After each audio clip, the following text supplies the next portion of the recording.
విజయవాడ ప్రజల కష్టాలను చూసి గుండె తరుక్కుపోతుంది.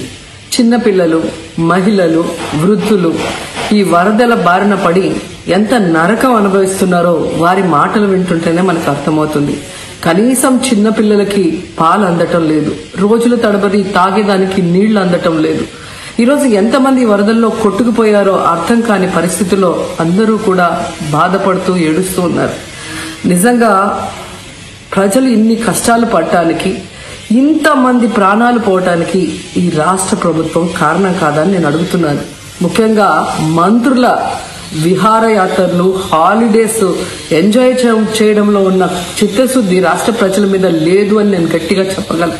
ఇదేదో నేను విమర్శించడానికి చెప్పటం లేదు. 28వ తేదీనే 30వ తేదీలో వర్షాలు రాబోతున్నాయని చెప్పి వాతావరణం సమాచారం ఇవ్వటం జరిగింది ప్రభుత్వానికి. అయినా కూడా ముఖ్యమంత్రి గాని, మంత్రులు గాని ఎటువంటి సమీక్షలు చేయకుండా, ప్రజల్ని అప్రమత్తం చేయకుండా నిర్లక్ష్యం వహించడం వల్లే ఈరోజు ఇన్ని లక్షల మంది వరద నీళ్లలో మునిగిపోయారు. ఇంతమంది ప్రాణాలు పోగొట్టుకున్నారు. ఎంతమంది తిండి లేక, కరెంటు లేక, తాగునీళ్లు లేక, పసిబిడ్డలకి పాలు లేక ఎంత అవస్థలు పడుతున్నారో మనం అందరం కూడా గమనిస్తున్నాం. చంద్రబాబు నాయుడు గారి ఇంటికి 3 కిలోమీటర్ల దూరంలోనే ఇంత పెద్ద విపత్తు జరిగినా ప్రజల్ని కాపాడలేకపోయారు అంటే ఇది రాష్ట్ర ప్రభుత్వం, రాష్ట్ర ముఖ్యమంత్రి వైఫల్యం కాదని నేను అడుగుతున్నా. ఈరోజు కరకట్టు మీదున్న అక్రమ కట్టడాలని కాపాడటం కోసమే విజయవాడని, ప్రజల్ని ముంచేశారు అనటంలో నిజం లేదా అని నేను అడుగుతున్నా. గంట ముందు ప్రజలకు చెప్పినా వాళ్ళు ముంపు బారిన పడేవారు కాదు.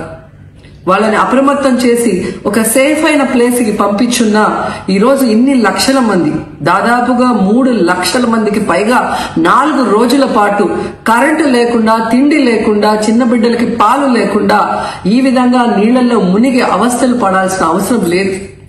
దురదృష్టం ఏంటంటే ఈ రాష్ట్ర ముఖ్యమంత్రి నుంచి మంత్రుల వరకు ఎప్పుడు ఫ్రైడే వస్తుందా, ఎప్పుడు హైదరాబాద్కి వెళ్దామా, లేదా ఎప్పుడు విహారయాత్రలకు వెళ్దామా అని ప్లాన్ చేసుకోవడంలోనే చిత్తశుద్ధిగా ఉన్నారనేది ఈ 5 రోజులు మీరు చూస్తే మీకే అర్థమవుతుంది.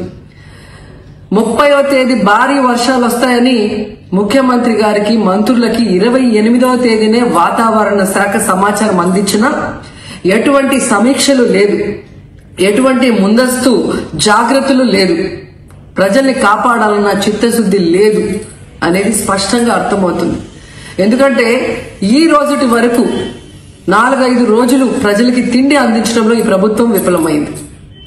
కనీసం ఇది జరిగినప్పుడు సీఎం గారు పనిచేయట్లేదు, వయసు అయిపోయింది. డిప్యూటీ సీఎం గారు, పంచాయతీరాజ్ శాఖ మంత్రి గారు కనీసం తన శాఖను అప్రమత్తం చేసి ప్రజల్ని కాపాడాల్సిన బాధ్యత ఉన్నా ఈ రోజు 5 రోజుల వరకు ఆయన అసలు విజయవాడ వైపే రాలేదు.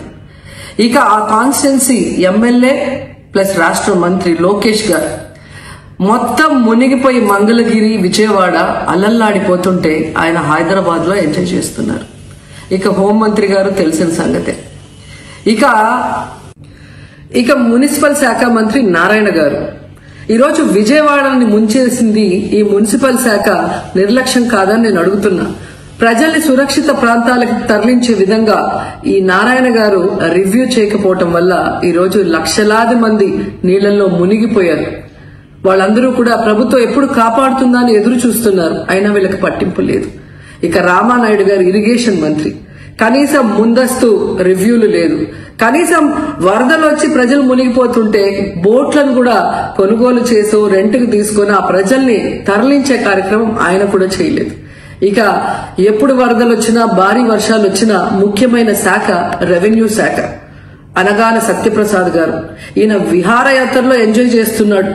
కనీసం పునరావాస కేంద్రాలు ఏర్పాటు చేయాలి, మరి ఆ ప్రజలకి పాలు, తిండి అన్ని అందించాల్సిన బాధ్యత ఉన్నా ఏం పట్టించుకోలేదు.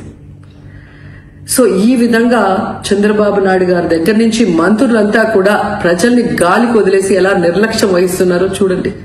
ఇప్పటికైనా వాళ్ళు కళ్ళు తెరిచి ప్రజల్ని కాపాడండి అని చేతులెత్తి నమస్కరిస్తున్నా. గతంలో జగనన్న ఏ విధంగా వాలంటీర్ వ్యవస్థ ద్వారా, సచివాలయ వ్యవస్థ ద్వారా ప్రజలకి ఏం కావాలన్నా ఇమీడియట్ గా వాళ్ళకి అందుబాటులోకి తీసుకెళ్లటమే కాకుండా ఏదైనా ప్రకృతి వైపరీత్యం వచ్చినప్పుడు వెంటనే వాళ్ళని సురక్షితంగా కాపాడే విధంగా ఈ సచివాలయ వాలంటీర్ వ్యవస్థని ఉపయోగించుకోండి.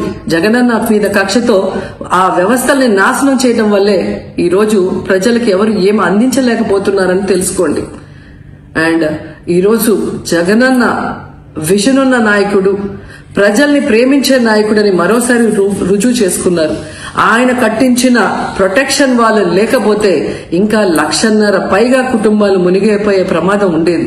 ఈ రోజు ఆ ప్రాంతమంతా సేఫ్ గా ఉంది విజయవాడలో ఒక సైడ్ అంటే అది జగనన్న ప్రజల పట్ల ఉన్న అభిమానంతో ఆ ప్రొటెక్షన్ వాల్ కట్టించడం అనేది కూడా మనం అందరం గుర్తుంచుకోవాలి.